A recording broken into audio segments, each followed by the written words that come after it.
Olá, seja bem-vindo ao Saber Direito Debate. Hoje vamos falar sobre direito digital contemporâneo. O nosso convidado é o professor Fabrício da Mota Alves, especialista no assunto. Professor, muito obrigado pela sua presença aqui no nosso programa. Eu que agradeço, uma honra participar aqui com vocês.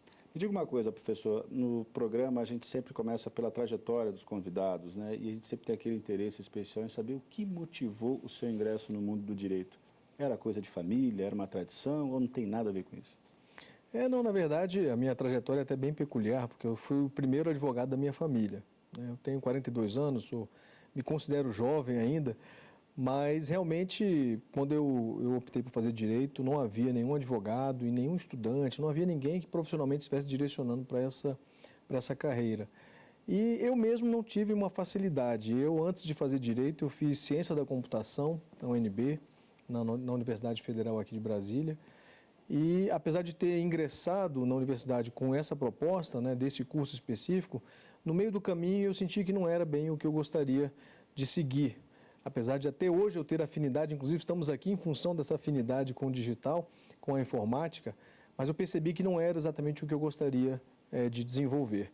E comecei a pegar algumas disciplinas relacionadas às áreas de humanas, especificamente do curso de Direito, isso na UNB. E realmente me apaixonei pelo curso, achei um curso muito interessante e apesar de toda a sua semelhança com as áreas humanas, eu enxerguei muita racionalidade no direito, né? E isso trouxe para mim um potencial muito interessante porque eu vinha de uma construção acadêmica no ensino médio, de ciências exatas, e de repente eu vou migrar agora para o direito, mas eu encontrei muita racionalidade, um raciocínio muito cartesiano no direito.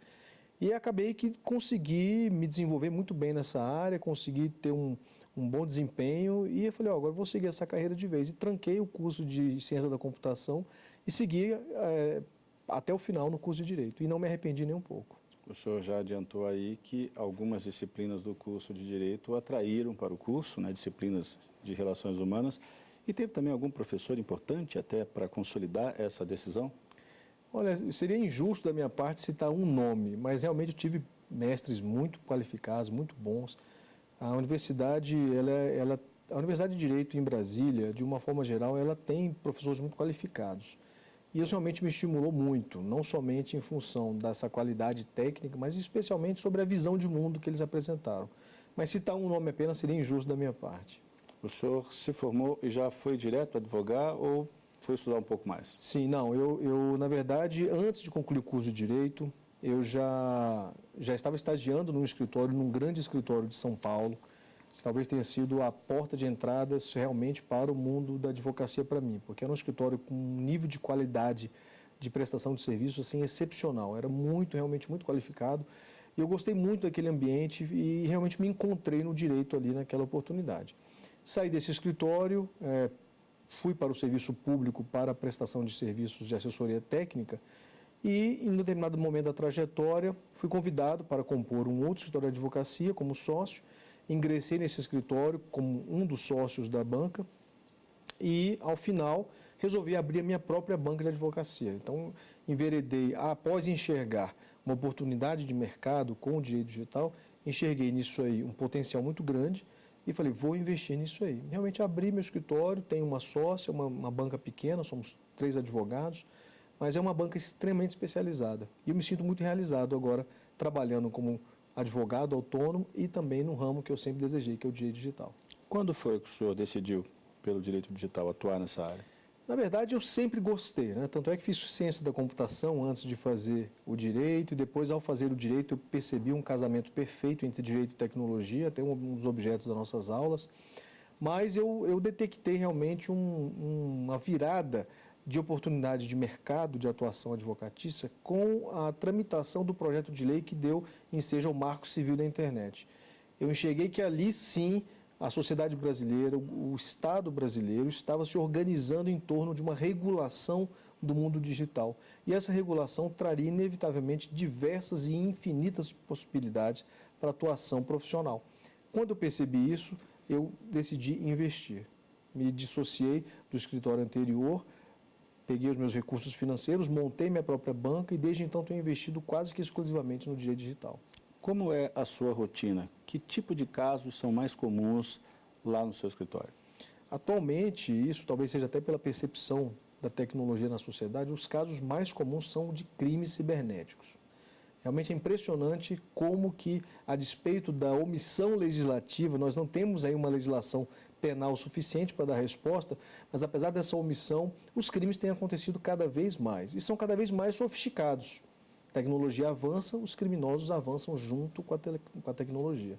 Isso realmente tem trazido diversas oportunidades. E não somente isso, até a própria internet, até a própria tecnologia, ela tem penetrado na vida do cidadão brasileiro cada vez mais. Isso tem trazido consequências decorrentes não só de crimes, como também de conflitos. Temos aí questões relacionadas a direitos autorais, questões relacionadas à reputação, relacionadas à imagem do cidadão, que hoje em dia não é só político e celebridade que tem uma reputação a zelar. Qualquer um de nós, eu, você, qualquer um dos telespectadores, temos uma reputação a zelar e a internet potencializa tanto o privilégio e o benefício dessa reputação, como os prejuízos também. Hoje, se você for filmado num evento social, de repente alcoolizado que seja, e isso for parar na internet, a sua reputação é destruída em segundos. Isso viraliza, então há necessidade de um profissional específico para aprender a lidar e conter esses danos que vão surgindo em função desses desafios tecnológicos. Na sua avaliação, qual seria o perfil mais adequado para o exercício dessa profissão do jeito que o senhor trabalha? Olha, eu percebi que não bastava, efetivamente, ser apenas advogado e conhecedor de leis, doutrina e jurisprudência. Realmente isso não basta de forma alguma. Tanto é assim, é até bem oportuna a sua pergunta, porque eu resolvi investir num mundo acadêmico específico da tecnologia. Eu resolvi estudar, eu tenho feito uma pós-graduação que é só para pessoas formadas em computação. Eu sou o único advogado da turma. E por que eu percebi isso? Porque havia uma necessidade de compreender exatamente como funciona a tecnologia, até para direcionar perguntas, direcionar caminhos jurídicos, porque nem o operador do direito sabe. Quando eu digo operador, estou me referindo ao advogado, o juiz, o promotor, o delegado, todos têm dificuldade de compreender. Então, não poderia permitir que isso ficasse relegado somente a peritos e técnicos em informática. Precisaríamos de alguém para traduzir essas tecnicalidades para o direito. Então, eu observei que havia necessidade de um profissional dinâmico, um profissional com múltiplos conhecimentos e que fossem focados em uma solução específica. Tanto é assim que boa parte do trabalho que eu realizo não é jurídico. Há muito trabalho fora do ambiente jurídico, trabalho de marketing digital, trabalho especificamente de solução, de conversa, de diálogo, de orientação, de prevenção, que não passa longe de qualquer tribunal. Vamos à nossa primeira pausa, professor? Vamos sim, perfeito. É isso, vamos ao primeiro intervalo do Saber Direito Debate, nós voltamos em instantes. Até já.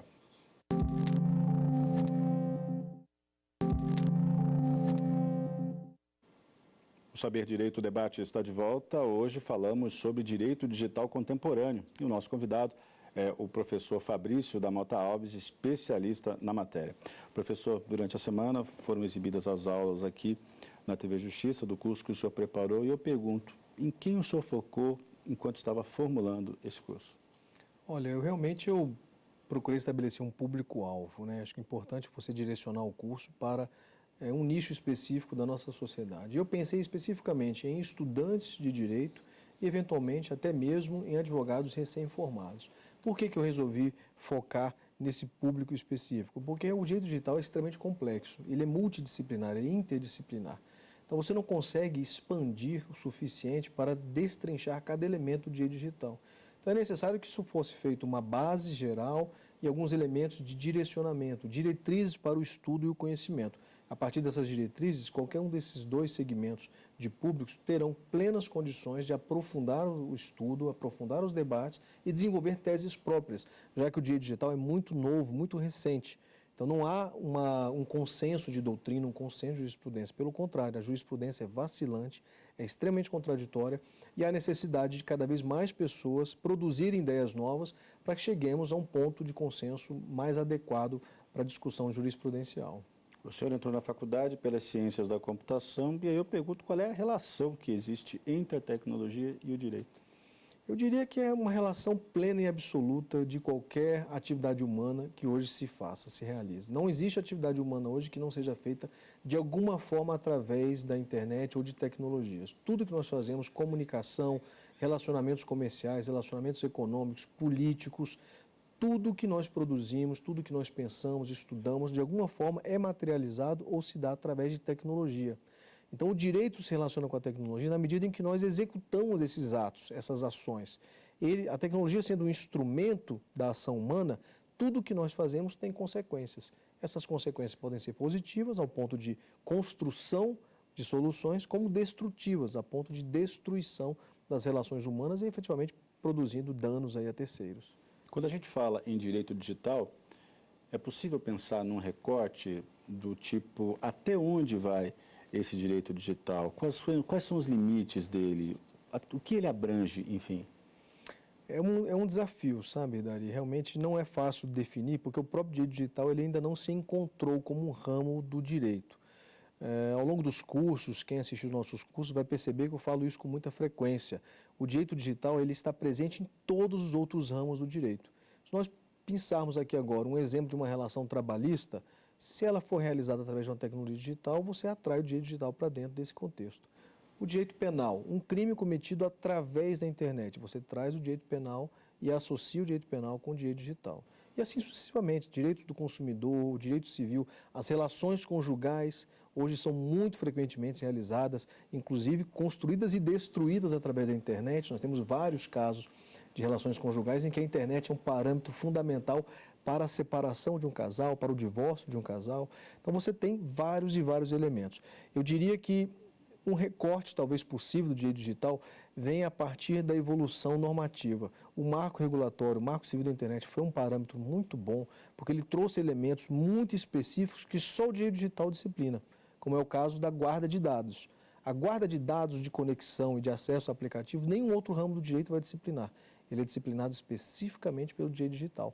Mas são pontos muito específicos, muito realmente detalhados, mas que com o tempo vão se tornando cada vez mais profundos e densos no estudo das ciências jurídicas.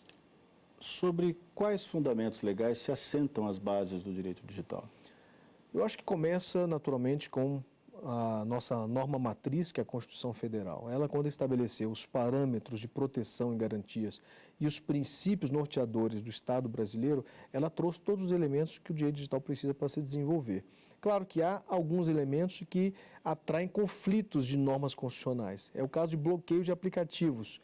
Então, realmente, é uma discussão muito complexa quando você quer estabelecer uma norma matriz, uma espinha dorsal normativa para disciplinar o direito digital. Eu posso dizer com certa garantia, certa tranquilidade, de que o Marco Civil da Internet seria essa norma fundamental. Ele é assim, inclusive, conhecido como Constituição da Internet, usando aí uma explicação um pouco atécnica, porque não é uma Constituição, é uma lei federal, uma lei ordinária federal, mas é conhecido como a Constituição da Internet, porque ele disciplina todo o funcionamento do uso da internet pelo brasileiro, pelo internauta. Então, ele é uma espinha dorsal, ele é uma norma matriz do estudo do direito digital. Mas não é o único, naturalmente. Há outros pontuais que se complementam e se desenvolvem no estudo do direito digital. Mas o Marco Civil da Internet pode ser usado ou aplicado no processo penal, no processo administrativo? Perfeitamente. Essa, inclusive, é uma das características mais marcantes do Marco Civil. Apesar dessa nomenclatura, desse título, né, de Marco Civil da Internet, muitas pessoas acabam confundindo-se e achando que ele não se disciplina, ele não disciplina as relações processuais penais. Pelo contrário, ele é fundamental para a solução de problemas penais, problemas criminais, porque em seu bojo há diversos estabelecimentos, diversas obrigações para as empresas provedoras dos serviços digitais. Essas obrigações estão na guarda de dados, para citar um exemplo. Isso é fundamental para o desenvolvimento de um processo penal. A partir dos registros desses dados de acesso e de conexão à internet e a aplicativos da internet, você consegue instrumentalizar um processo penal. Então, o Marco Civil da Internet, ele é um marco também para fins de aplicação no direito penal e até mesmo no direito administrativo, no que diz respeito às relações com o Estado, com o poder público. Mas apesar do Marco Civil da Internet, o nosso ordenamento jurídico, ele contempla essas demandas do direito digital? Sim, ele contempla não suficientemente. Não plenamente, né? Não plenamente. Não temos aí uma condição, o nosso legislador não consegue, não podemos nem culpá-los por isso, porque a tecnologia evolui de tal forma, tão abruptamente, que não conseguimos, nós mesmos que somos consumidores vorazes de tecnologia, não conseguimos antecipar o que vem daqui a 2 ou 3 anos. Até pouco tempo atrás, ninguém falava em criptomoedas, ninguém falava em blockchain, ninguém falava em máquinas inteligentes. E hoje isso já é uma linguagem comum. As pessoas já estão até discutindo a substituição do homem pela máquina. Isso de uma forma nada relacionada à ficção científica. Estamos falando de possibilidade real e já acontecendo em vários lugares do mundo, de pessoas que estão sendo, postos de trabalho que estão sendo preteridos para a inserção de máquinas inteligentes para a realização das atividades econômicas.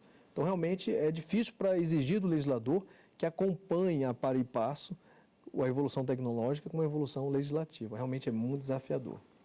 Na sua avaliação, como é que está indo o processo de digitalização da justiça? Eu acho que a justiça tem seguido realmente um ritmo muito bom, muito positivo. Claro que nós temos algumas dificuldades inerentes do início desse processo. Nós já temos aí uma lei de informatização do processo civil, do processo judicial, do processo penal. Nós temos o processo judicial eletrônico já muito bem implementado. Temos diversos instrumentos como amparo legal e infralegal para potencializar o acesso da prestação jurisdicional para o cidadão. Porém, temos dificuldades também. Uma delas decorrente justamente do início desse processo.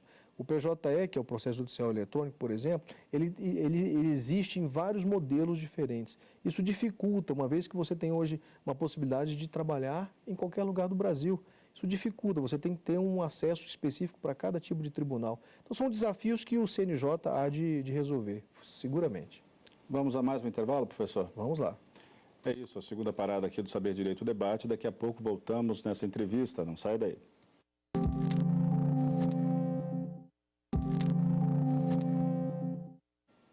Voltamos com o Saber Direito Debate. Hoje o tema do programa é Direito Digital Contemporâneo. O nosso convidado é o professor Fabrício da Mota Alves, que é especialista no assunto. Agora é a hora da gente falar sobre os livros trazidos pelo nosso convidado. Primeiro, Direito Digital, de Patrícia Peck Pinheiro. O que é que o senhor pode falar a respeito desse livro, professor? Eu diria que a obra da professora Patrícia Peck, ela é, vamos dizer, a bíblia dos advogados digitalistas.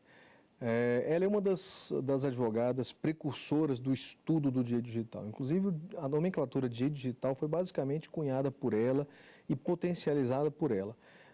Foi o primeiro livro de direito digital que eu já li, desde que eu entendi interesse sobre esse tipo de estudo. E é um livro bastante abrangente, já está bem atualizado, já passou por diversas revisões e edições.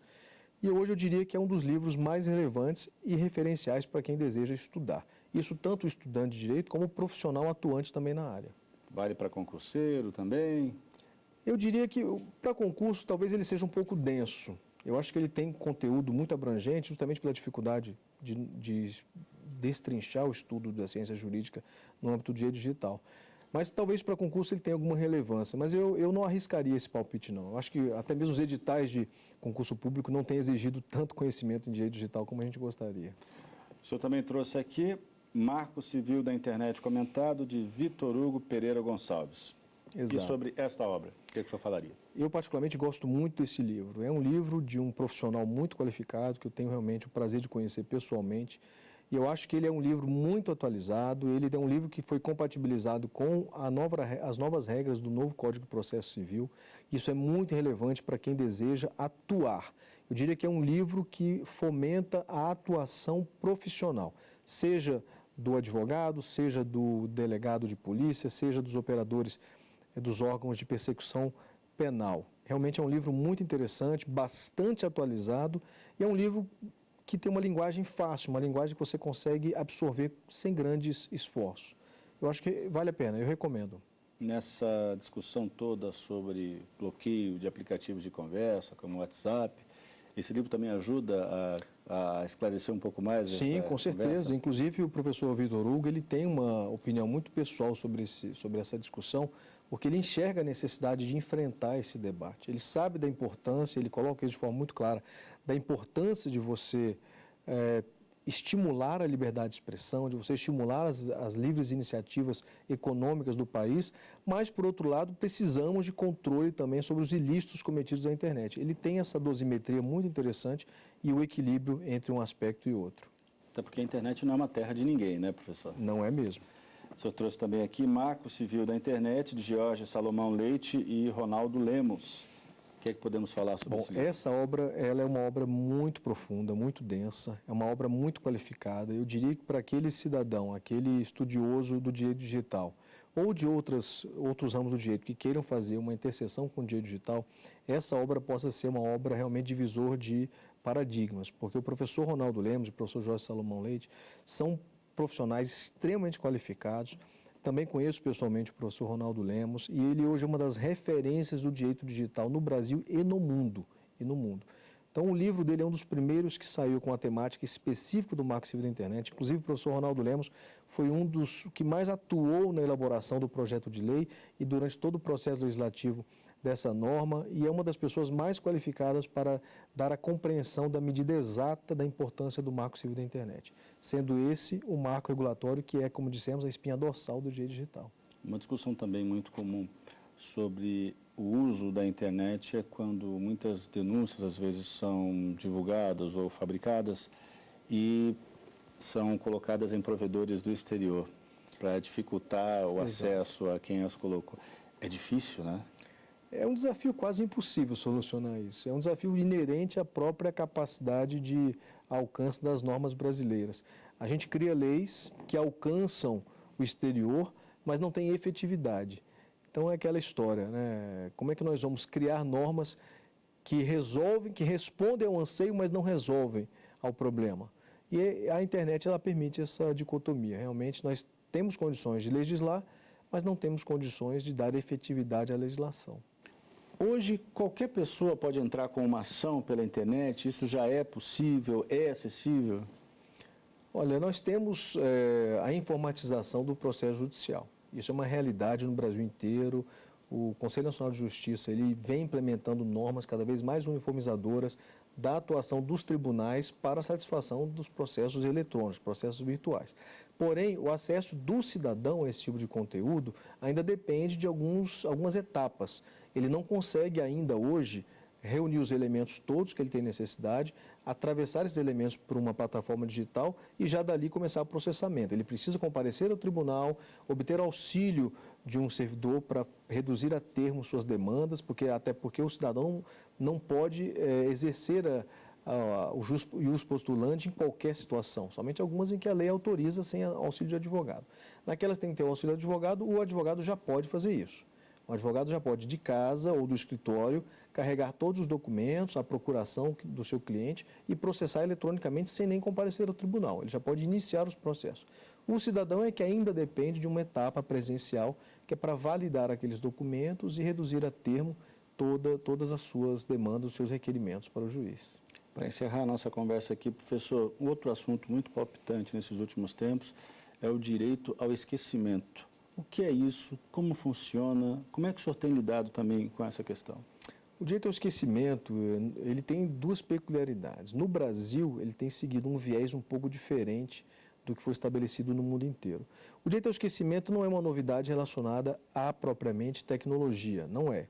Ele decorre de um estudo, de uma compreensão do direito penal. Significa dizer o seguinte: eu sou criminoso, eventualmente, cometi um crime, fui julgado, condenado, cumpri minha pena. Passados alguns anos, eu tenho direito, isso a Constituição ou as constituições da maioria dos países assegura, o direito de o cidadão não ser mais associado àquele crime que ele cometeu. Ele já pagou o seu preço perante a sociedade. Então, ele tem direito de recomeçar a vida. Tanto é que o nosso direito penal ele é baseado numa proposta de reinserção social, né? Todos nós sabemos que o direito penal ele busca não somente punir, não tem somente o viés punitivo, tem também o viés de resposta e possibilidade de recomeço. Mas, infelizmente ou felizmente, a tecnologia potencializou isso aí de uma forma bastante, digamos, deturpada, porque com a internet você não consegue mais ser esquecido. E aí surgem os debates sobre o direito ao esquecimento também na seara civil. Professor, muito obrigado pela entrevista, pelos esclarecimentos. Foi um grande prazer conversar com o senhor. O prazer foi meu. Agradeço o convite. É certo. Esta edição do Saber Direito Debate terminou, mas você pode rever este e outros programas na internet. É só acessar tvjustiça.jus.br. Dicas, perguntas, sugestões podem ser enviadas para o nosso e-mail, saberdireito@stf.jus.br. Um grande abraço para vocês e até semana que vem.